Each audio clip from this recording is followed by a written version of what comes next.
Hello and welcome to episode 2 of season 1 of the Not Your Typical Solopreneur podcast. And I'm your host, Brittany Kim.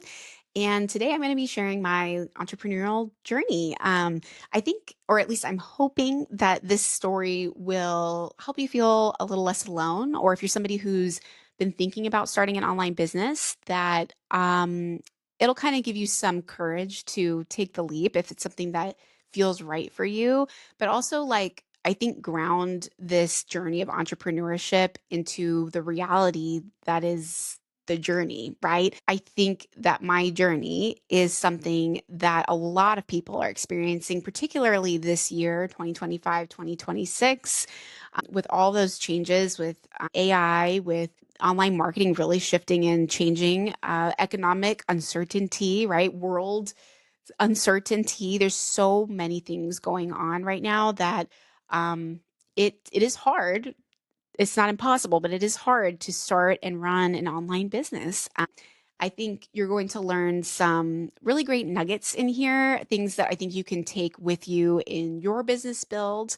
And if you are, again, somebody who might be like on the cusp of wanting to start something and leap into something, but never saw yourself as an entrepreneur, right? Like you're not that typical entrepreneur, that typical solopreneur that like potentially exists out there in the world. And I think there's a lot of people that don't fit that typical mold, that concept or that construct that we have in our minds of what an entrepreneur is, what a successful entrepreneur is, and what they do. So I'm going to actually start with this idea of I never thought of myself as an entrepreneur. I never thought of myself as a business owner or wanting to even do that. And I think that's because the image in my mind for my whole life was an entrepreneur is basically some sort of CEO that runs a corporation, right? Like some guy in a suit who like walks around and is busy all the time and on the phone it's just like, well, I don't really want to work for corporate America, you know. But what's so ironic is that technically I am a fourth generation entrepreneur. And it wasn't until recently that I was like, oh, like entrepreneurship has been modeled to me for generations. And my great grandma was an entrepreneur. Okay. Like she started as a teacher and she made enough money in the 20s. Okay. She made enough money as a young woman at that time and bought herself a car, a Model A. And she grew up very, very poor, in a very like abusive family situation. And she did it. I don't know how she did it, but she did it. She worked hard. Made enough money to be able to pay for her own car by herself without a man, right? Like she did that on her own. And like her whole life has been that way, right? No one can tell her no. No one could stop her. She was in charge. She was like the boss lady, right? And like she also in her 90s, like she lived to be like, I think she made it to 100. I can't remember. I feel bad about that, but I remember we got to at least 99. And at 90 years old, she owned a real estate business. She managed properties for people and well-known people in the Vegas area. I won't say who they are, but she managed their properties. She opened a battered women and children's center because of her previous history of growing up in a very abusive environment. And she tap danced into her 90s, right? And so, like, this person is someone who is like my great grandma, right? And as a model of entrepreneurship. And like, here I am going, like, I don't know if I'll be an entrepreneur. And I remember her kind of asking me if I would be a CEO, right? And like, this is the mindset she has, this 90-year-old woman asking me like, I'm like 10 years old or something, right? It's just like, do you want to be a CEO one day, right? And I find that so fascinating. And then my grandparents, both sets, entrepreneurs. My dad is a doctor, also owned his own practice, and my mom and dad ran that practice together. My dad consistently will tell you from the rooftops that he could never work for anybody. Like he has to be his own boss.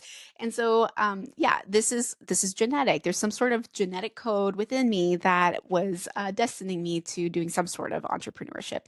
And I think also like this is where it's like I never thought of myself as an entrepreneur, but when I look back now, there were so many signs, so many qualities that people would define as entrepreneurial that like existed in me naturally and that I never thought of as being things that would allow me to pursue entrepreneurship. And it's again because of this image that I had of what that meant, right? I didn't know that entrepreneurship could look different. And so, every job I've ever had, every volunteer position I've ever had, whatever, like when I look back and I think about those things, I always was like either in some form of leadership, right? Or I was actively questioning the status quo on a regular basis. Is this good enough? Right? Like, could this be more efficient? Could this be better? Every job I've ever had, I've had this level of ownership in that position. I was an employee, but I was seeing things through the lens of a business owner. And so I think if you're that person who is sitting there thinking to yourself, like, I'm not a business owner, I'm not an entrepreneur, I never seen myself that way, you actually might have a lot of entrepreneurial qualities that you never realized. Other ones, and I've heard this kind of in the creator space in particular, but it's also true for me. My sister and I were so creative, and we would come up with like little videos and little product things. I don't know. And like, who are we promoting to? I don't know who we're promoting to, right? Like, but like we were creating things, innovating things, right? On a regular basis through our entire childhood. And those are qualities that are entrepreneurial. And even though it seems silly, like, you created the little handbook when you were 10 years old, or the little newsletter that you hand wrote and drew a picture for, those are not trite little trivial things. Like, those are signals that you are someone who is a creative entrepreneur, somebody who can innovate and make things that the world needs to see. And whatever that looks like now that you're an adult, like, and that you have dreams and ideas and concepts and ways that you like actually want to make a difference in the world, right? If you're that kind of person, you're the person that should be an entrepreneur, right? Like the person who cares, the person who wants to make a difference and who wants to like make the world a better place. We need more of those kinds of entrepreneurs. And then there came this point in my career. So I'm a physical therapist. I thought once I became a physical therapist, I was going to be a physical therapist or work at the university level. I teach, I'm a guest lecturer. So I thought for the rest of my life, that's basically the trajectory of what I would be doing. I'd be 70 years old and mobilizing someone's back or whatever, and like helping them with their recovery and teaching younger clinicians and mentoring them. And something interesting happened, and it was called the pandemic. So, like, I currently work, and as a physical therapist now at Reactive Physical Therapy and Wellness, a fantastic place to work. And my boss, Julie Hirschberg, and I'm going to do an interview with her for the next episode. And she's amazing and highly innovative, particularly with clinical practice and just expanding the bounds of like what healthcare can look like now in this day and age. So 2019 kind of happened, and then 2020 happened, and clinicians were trapped at home. Some people were like mildly laid off or fully laid off. Like people were, desperately seeking connection with each other and to keep learning and like use this time in the pandemic to grow. And we started an online membership for PTs and OTs. And through that, like experience and building and growing and scaling what then became it kind of is its like own business, but it really was this other arm of the clinic. We built this very niche, by the way. Like if you think physical therapy is like a niche, like physical therapy is a niche. And then within that, there's other niches. There's like orthopedic, pelvic health, neuro, pediatric physical therapy. So we were like the neuro niche, and then we were a further niche inside that niche, right? So it's like we were three niches deep, right? And we created this highly profitable multi six-figure business over the course of several years. And we did things like live launches with boot camps and webinars and evergreen webinars and live courses and weekend courses, on demand courses, membership, coaching clinicians, and developing so many different things. We had to learn skills like email marketing, copywriting, creating sales pages, learning about ads, all that kind of stuff. That was something I didn't plan for at all in my entire career. And we just kind of rolled with the punches. And like we were educators wanting to help patients get access to care from clinicians who actually were knowledgeable about their rare or misunderstood conditions. And we created this platform to be able to help clinicians feel equipped and competent in being able to help these people. And it's highly successful. I also learned a lot of hard lessons because you're building this online business. You're trying new things. You're trying to figure out like where do you fall? Like, what is your message and who are you really like speaking to? And the first few years of building that online business, something that I forgot and had to remind myself is you're kind of going through a lot of growing pains and you're trying to find yourself. And that's normal on Instagram in particular. If you scroll down deep into some of like the people that you would say are successful, you're going to find awkward posts, you're going to find mixed messaging, you're going to find things that are not as aesthetic or beautiful or like high quality production. They're going to have offers randomly everywhere, right? Like no, they went through a process. They went through growing pains and then they figured out their footing and they figured out who their people were. They connected with those people and then they became successful. And I've talked to several different kinds of creators, particularly in the therapist space. And this is a common theme of like, I was posting for 2 years, I was posting for 4 years or whatever. Like I was posting.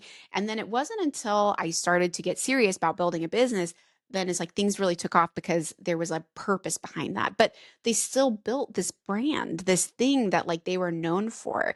And that is the thing that I think is really hard with online business and starting fresh is like in order to actually sell something, you need to be able to like talk to people and find those people and have those people go, yes, I think that's a good thing to buy, right?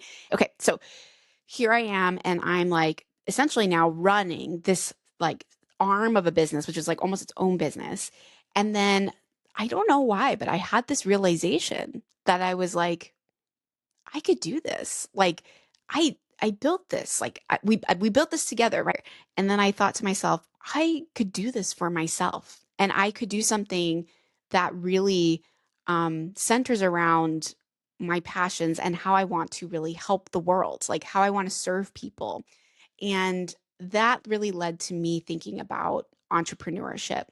And so, like, I think if you really are that kind of person that like has that deep sense of ownership and this deep drive and need to innovate and like create and explore to its like maximal level, you at some point are probably going to want to pursue entrepreneurship because the only way that you can have maximal autonomy and maximal self-agency and in doing something is by owning it, because then you are fully responsible and you are like fully in it, right? Like you are the one building it and you get to call all the shots. You're in charge, right? And so um yeah, watch out. You might be an entrepreneur. That's all I got to say, okay?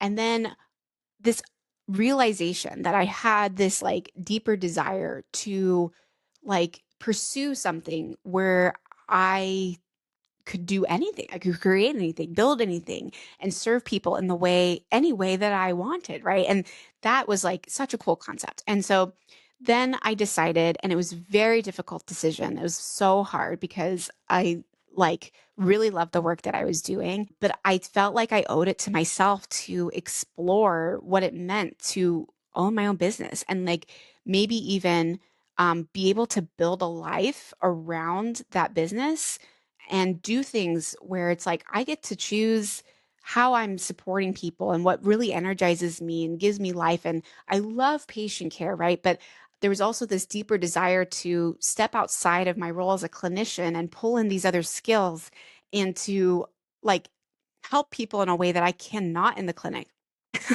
I can't do business advice like as like clinic, like here, do this bicep curl. Okay. And then now let's talk about your business systems, right? Like, like, and how that's impacting your health and well-being, right? Like, and I realized for me, I needed to do something to serve the people that I worked with in a way that actually supported them in their ability to have financial freedom, to take care of themselves, to start addressing things that come down to the social determinants of health, right? Like not being able to have the finances to pay for your own healthcare or access to healthcare and all that kind of stuff, like me being able to use my skills as an online business owner and my understanding of that experience of someone living with a chronic health condition or being neurodivergent or, being a parent, right? Like I can use all of that and help people be able to access some sort of financial security if they choose that path of entrepreneurship.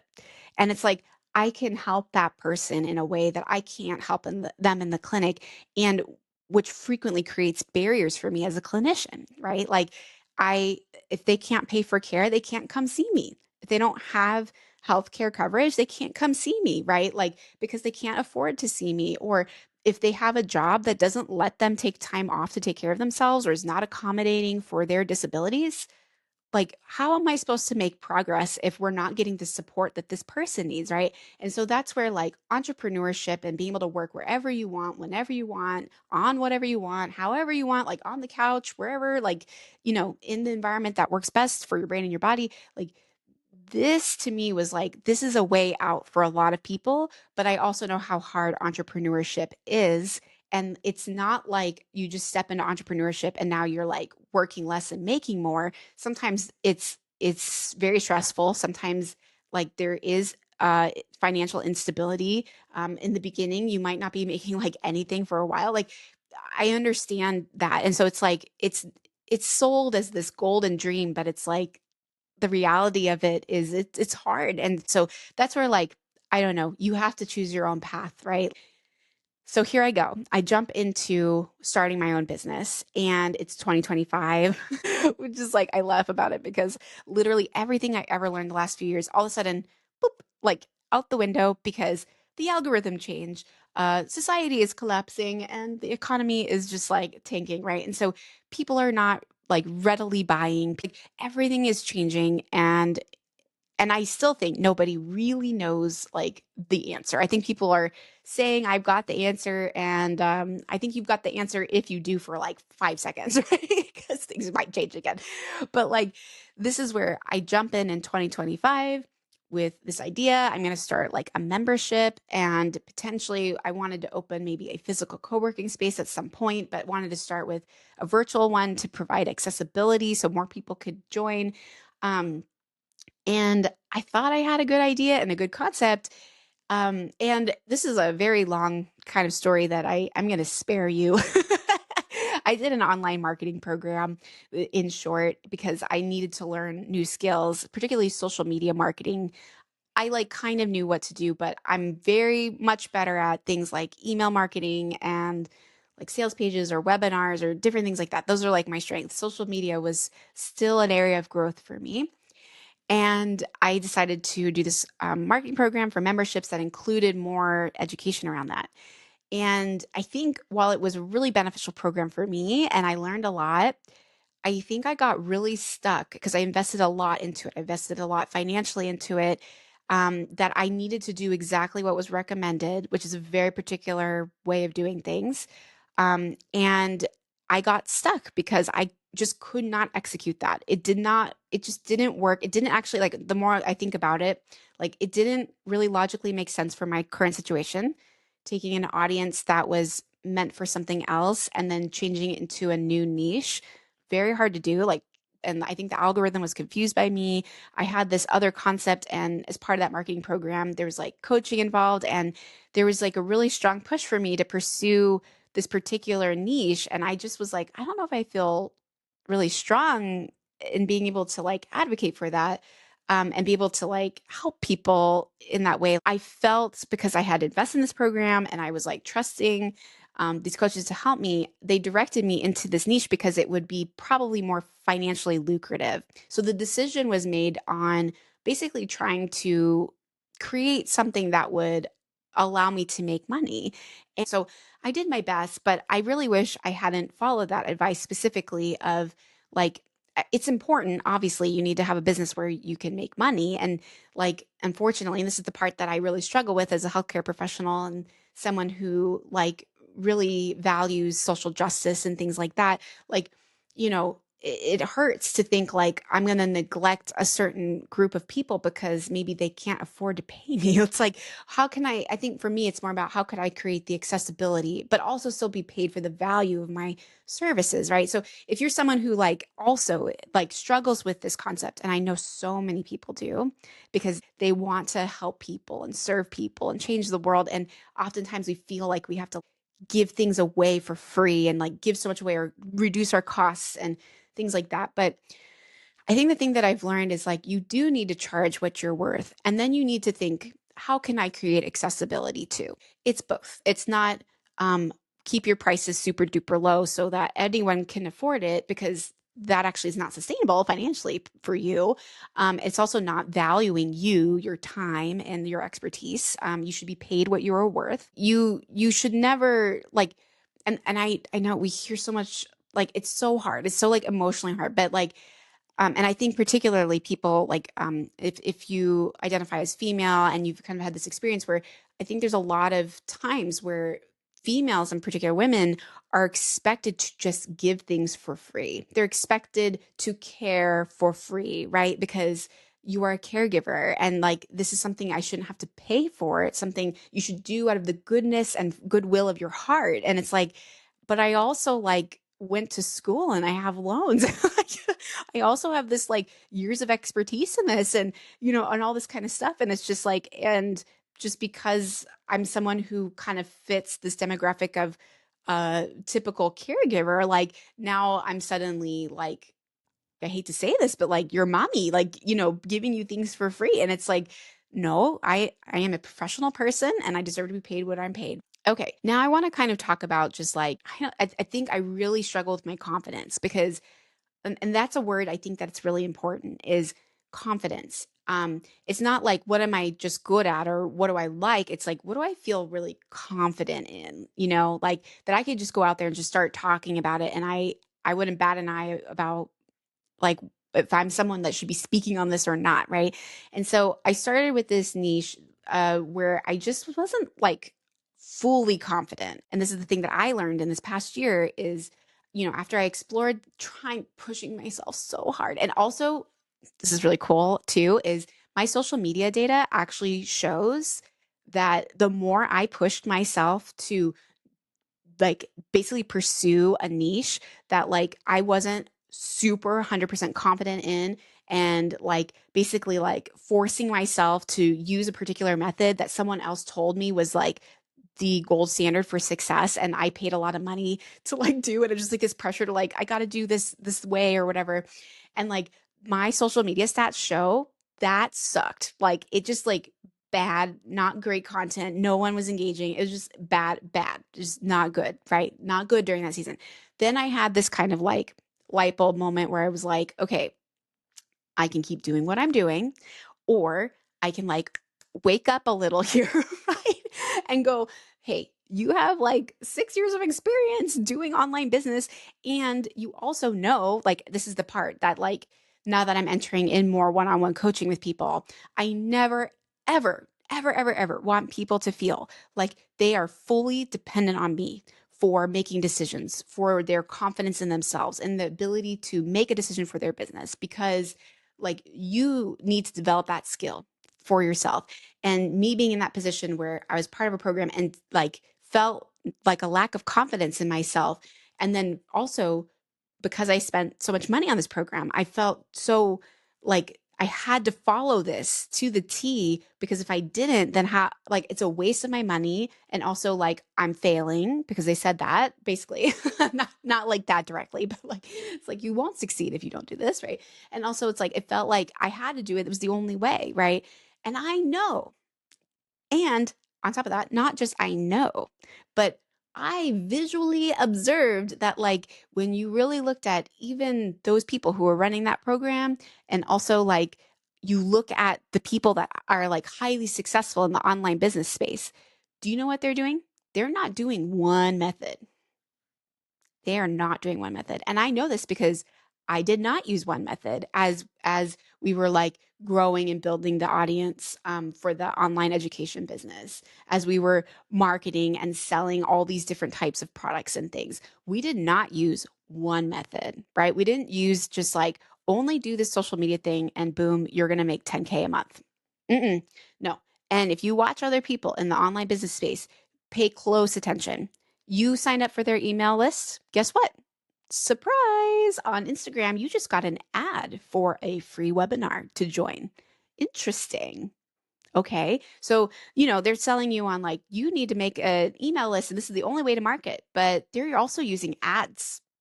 They're using webinars. They're using evergreen technology, right? They are using also social media posts. Maybe they're using Pinterest. Maybe they have a YouTube channel and they have a podcast and they have all these other things, right?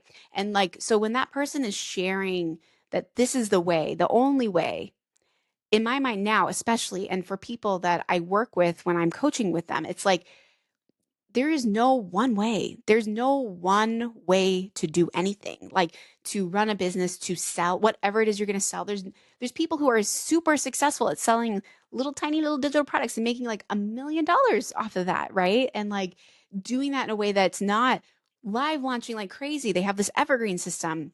And there's people doing only live launches because they love that and selling like high ticket sales items, right? People doing ads and only using ads, right? Or like primarily using ads. And so I say this because it's so frustrating to hear this online all the time, is that this is the only way to market. This is the only way you're going to get the like 5, 20, 50, 100K months or whatever is if you do this method that I teach. You need to know all of that is marketing.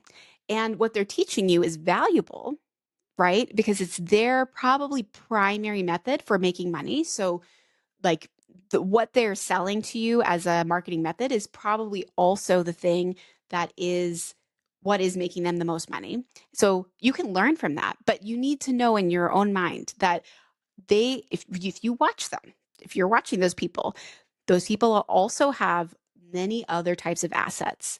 Those people have different types of funnels and sales engines and things that are like driving into their particular offers. They're being strategic in many different ways. And so, anytime someone says, this is the way, no, like it is, there are many ways to do things. There's many things you can sell, offers, and ways you can do that. And you have to figure out really what works best for you. And for me, like just the data and seeing like me forcing myself to do a particular method and like, um, like forcing myself to do something because someone said that that would be a good idea for me, and then seeing the data show that like that was the worst like the worst period of my social media marketing. Yeah, it was really confirmational that like for me, switching things up and focusing on what lights me up, focusing on strategies and solutions that are actually doable for me, like things where I can more consistently show up or I like doing, I enjoy doing. Big reason why I'm starting this podcast, right, is like short form content has been so hard for me. It's just like, I feel like so constipated. I feel like I'm trying to squeeze literally like some deep thoughts and many things I want to share into 90 seconds so that you can pay attention. Like it's just like, wow, like this makes no sense. And like, how am I supposed to communicate that I can help somebody in 60 seconds? Like, and there's people who are gifted at this. So yeah, I think it's important to think about like if there's literally a million different ways you can do things, then pick the way that works for you, works for your brain, works for your season of life, works for your business, right? If there's a like a little Venn diagram that says this works for me and this works for my business, then you stick with that thing, right? Because if these methods are causing you to become incredibly dysregulated, or like your mental health is being affected, your physical health is being affected, your business is being affected because you can't like quote unquote show up consistently, right? Like it's just that's not the mode for you. And is there a different way maybe? Like yeah, there's lots of options and there's lots of people who say that their option is the better option because that's the option that works for them. So yeah, another lesson that I feel like I learned, another big shift and pivot that I decided to make in my business was I wanted to do the membership route because I knew that when you think about scaling, I could spend I don't know, 10 hours a week or something trying to market and sell my membership. And I don't even think those are realistic hours, to be honest. But like, let's just say 10 hours a week or something on this membership. And the thing though is that like I could be making more money per time spent because with a membership, basically it's a subscription. So you provide the same service for the same amount of time. And then however many people buy it, it could be 100 people in your membership, then it grows to 1,000 people in your membership, right? And my workload is still the same, right? And so I wanted to do the membership model because I thought that fit my season of life better. But as I was trying to work on it and build it and grow it, I just realized I was like, while I like while I like memberships, I also was like, I'm craving one-on-one, right? And that was the other pivot I decided to make was to move towards one-on-one coaching with people because I just missed that connection and working with people really directly on their specific problems. And so this, I think, is an important thing to take away also from this episode is like, if you are sold on like, this is the model that like is going to make you the money, or this is the model that'll be better for you because it'll be more sustainable over time, or you'll have more sustainable, like predictable revenue or these kinds of things, but it like you hate it, or I mean, I don't hate the membership thing. It's just more like, if you discover that you hate it, right? That you'd rather be doing something else then or it's just like time wise so ineffective for you, right? Like you couldn't possibly keep that up, sustain that.